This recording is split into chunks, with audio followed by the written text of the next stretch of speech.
ఇక్కడికి వచ్చి రోడ్ల మీదకి వచ్చి ముళ్ళ కంచెల మధ్యలో కూర్చొని పోలీసు లాఠీ దెబ్బలు తిని కేసులు పెట్టించుకొని ఇంట్లో పెద్దవాళ్ళని కానీ చాలామందిని 2000 పైచులకు రైతులు ప్రాణాలు కోల్పోయి మీరు నలిగి బాధపడి మీ కన్నీళ్ళు తుడిచే వాళ్ళు ఉన్నారా ఆ రోజునని చాలాసార్లు మహిళా రైతులు నన్ను అడిగారు. ఇది గౌరవ ప్రధానమంత్రి శ్రీ నరేంద్ర మోదీ గారికి తెలుస్తుందా అని ఒకసారికి 5 సంవత్సరాల క్రితం మీరు అడిగారు. నేను ఆ రోజు ఆయనకి తెలియకుండా ఏది ఉండదు, అమరావతి శాశ్వత రాజధానిగా ఉంటుందని ఆ రోజు మేమందరం కలిపి మాట ఇచ్చాం. ఆ ఇచ్చిన మాట ప్రకారం ఈ రోజున గౌరవ ప్రధానమంత్రి గారి చేతుల మీదుగా మళ్ళీ ఇంకొకసారి పునఃప్రారంభం జరగబోతుంది. ఇది ఆది శంకరాచార్య 1237వ జయంతి సందర్భంగా తిరిగి అమరావతి పునఃప్రారంభం కావటం చాలా ఆనందాన్ని కలగజేస్తుంది. మనందరం 5 కోట్ల మంది ప్రజలకి సంబంధించి ఇది ఒక హబ్, ఇది సెంటర్, నర్వ్ సెంటర్. ఇది అంటే మనందరికి సంబంధించిన ఇల్లు. ఇది మనందరం ఎవరిని అడుగుతున్నామంటే ఒక ప్రధానమంత్రి గారు పూర్వం సన్యాసాశ్రమంలో ఉన్నప్పుడు ఆయనకి అనికేత్ అనే పేరు పెట్టారు. అనికేత్ అంటే అర్థం పరమశివుడు, ఇల్లు లేనివాడని. అలాంటి ఇల్లు లేనివాడు, కుటుంబం లేనివాడు 5 కోట్ల మంది కుటుంబాలకు, 5 కోట్ల మంది ప్రజల కోసం, ఎన్ని కోట్ల కుటుంబాల కోసం మనందరికీ రాజధానిలో ఒక నగరం నిర్మించడానికి, ఇల్లు నిర్మించుకోవడానికి ఇల్లు లేకుండా 140 కోట్ల మంది ప్రజల బాధ్యత తీసుకొని కశ్మీర్ నుంచి కన్యాకుమారి వరకు, అక్కడ కామాఖ్య నుంచి ద్వారకా వరకు ప్రపంచమే, మన దేశమే తన కుటుంబంగా చేసుకుంటూ ఈ భారతదేశమే తన ఇల్లుగా చేసుకొని తిరిగి పునఃప్రారంభానికి విచ్చేసిన గౌరవ ప్రధానమంత్రి శ్రీ నరేంద్ర మోదీ గారికి మనస్ఫూర్తిగా మన అందరి తరపున, ఆంధ్రప్రదేశ్ ప్రజలందరి తరపున, అమరావతి రైతాంగం తరపున, ఆడపడుచుల తరపున వారికి చేతులెత్తి హృదయపూర్వక నమస్కారాలు తెలియజేస్తున్నాను. దివిసీమ తుఫాన్ వచ్చి అందరి ఆశలను తుడిచిపెట్టేసినట్టు గత ప్రభుత్వం రాష్ట్రం మరియు అమరావతి భవిష్యత్తుని తుడిచిపెట్టేసింది. అమరావతి అంటే పరదాలు, సెక్షన్ 30, సెక్షన్ 144 మాత్రమే గుర్తుకొచ్చేలా పనిచేశారు. నువ్వు ధర్మం కోసం నిలబడితే ధర్మం నువ్వు నిలబడేలా చేస్తుంది అనే విధంగా ఆ రోజున అమరావతి రైతులు, రాష్ట్ర ప్రజలు ఈ ధర్మ యుద్ధంలో విజయం సాధించారు. రైతులు ఇచ్చిన 11,000 ఎకరాల భూమిని త్యాగం చేసి వారి సంకల్పం, 33,000 ఎకరాల భూమిని త్యాగం చేసి వారి సంకల్పం ఫలితంగా ఈ రోజున ఆంధ్రప్రదేశ్ రాజధాని ఆవిర్భవించింది. అమరావతి రాజధాని పనులు పునఃప్రారంభమవుతున్న ఈ శుభ సందర్భంలో ముందుగా రాజధాని నిర్మాణం కోసం స్వచ్ఛందంగా ముందుకొచ్చి తమ భూముల్ని, పొలాల్ని ప్రభుత్వానికి ఇచ్చిన అమరావతి ప్రాంత రైతులకు, మీ త్యాగానికి, గత 5 ఏళ్లుగా మీరు చేసిన పోరాటానికి శిరస్సు వంచి మీకు ధన్యవాదాలు తెలియజేస్తున్నాం. గత 5 ఏళ్లుగా రాజధాని నిర్మాణం నిలిచిపోయి రాజధాని తరలిపోతుందనే సమయంలో రోడ్ల మీదకు వచ్చి 5 కోట్ల ప్రజల తరపున రైతులు, మహిళలు, విద్యార్థులు చేసిన పోరాటం, మీరు పడిన అవమానాలు, మీపై పడిన గాయాలు ప్రతి ఒక్కటి మా మనసులో ఉంది. ఆ రోజున దివ్యాంగులను కూడా లాఠీ దెబ్బలు నా గుండెలు ఇంకా సజీవంగా ఉన్నాయి. ఆ బాధ మేము మర్చిపోలేదు, ఎవరిని మర్చిపోనివ్వలేదు. అందుకని దానికి సజీవ సాక్షి ఈ రోజున తిరిగి పునఃప్రారంభానికి గౌరవ ప్రధానమంత్రి గారు రాక, ఆ రోజున మహిళలు, విద్యార్థులు చేసిన పోరాటం, మీరు పడిన అవమానాలు, మీపై పడ్డ గాయాలు ప్రతి ఒక్కటి మనసులో ఉంది. మీ త్యాగాన్ని మేము మర్చిపోం. మీరు చేసిన త్యాగానికి జవాబుదారీగా ఉంటాం.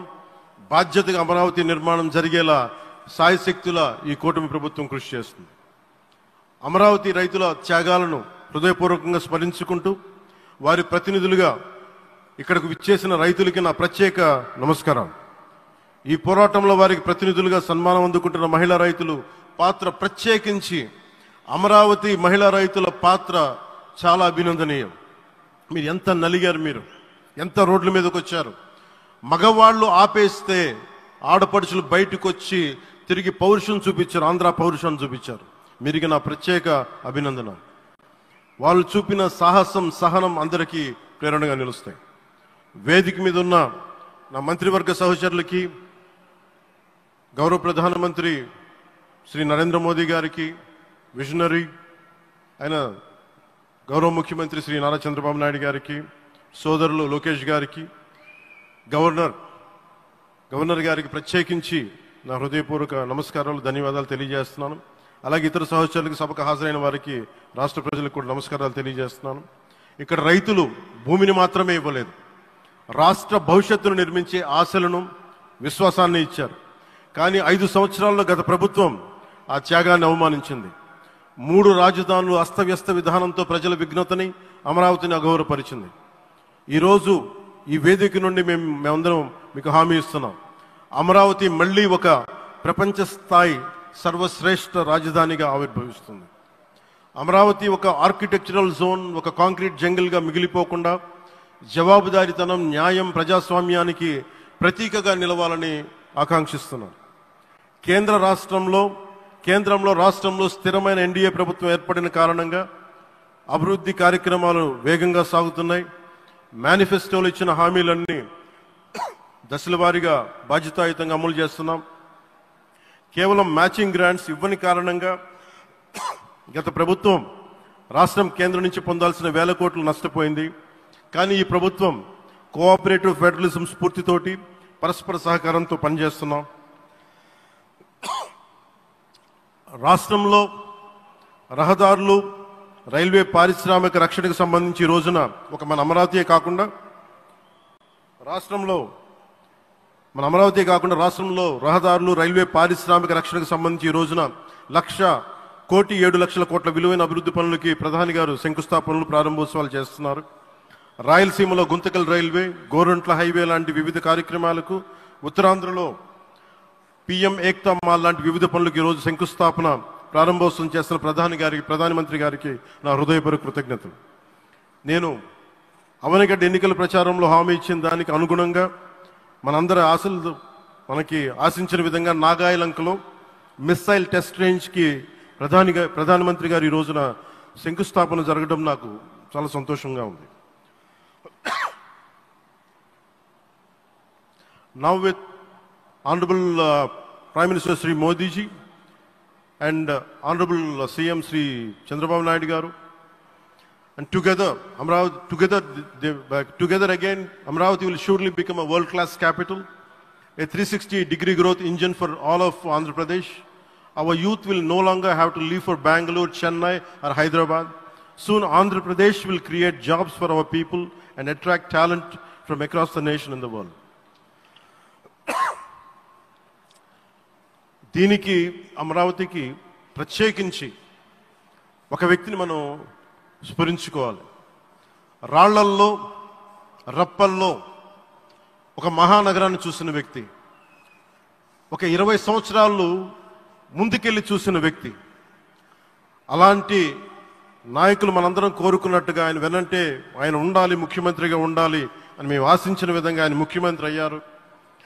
ఆయన సైబరాబాద్ అనే సిటీని ఎలా నిర్మించారో, ఎంత అద్భుతంగా రూపకల్పన చేశారో, అమరావతి అనే ఈ క్యాపిటల్ని కూడా ఆయన అపారమైన అనుభవంతో, ఆయన దక్షతతోటి, ఆయన గవర్నెన్స్ కేపబిలిటీ తోటి, అడ్మినిస్ట్రేటివ్ కెపాసిటీ తోటి ఇది అద్భుతమైన మహానగరంగా తీర్చిదిద్దుతుంది.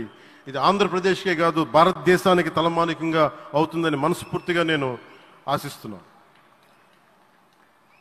అలాగే ప్రత్యేకించి ఈ రోజున మనం ప్రధానమంత్రి గారిని చాలా లోతుగా మనం అర్థం చేసుకోవాలి. ఈ రోజున కశ్మీర్లో దాదాపు 28 మందిని చంపేశారు.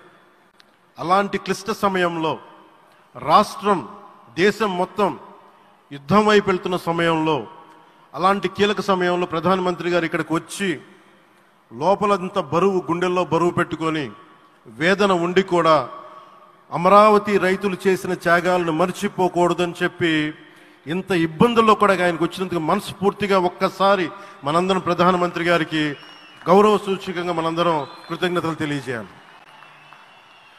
The Pahalgam terrorist attack has been one of the darkest days for the entire country. Even the blood was spilled in Kashmir. The blood spilled in Kashmir, it created tremors in the entire nation. And we had seen it personally, witnessed personally, the pain of the victims.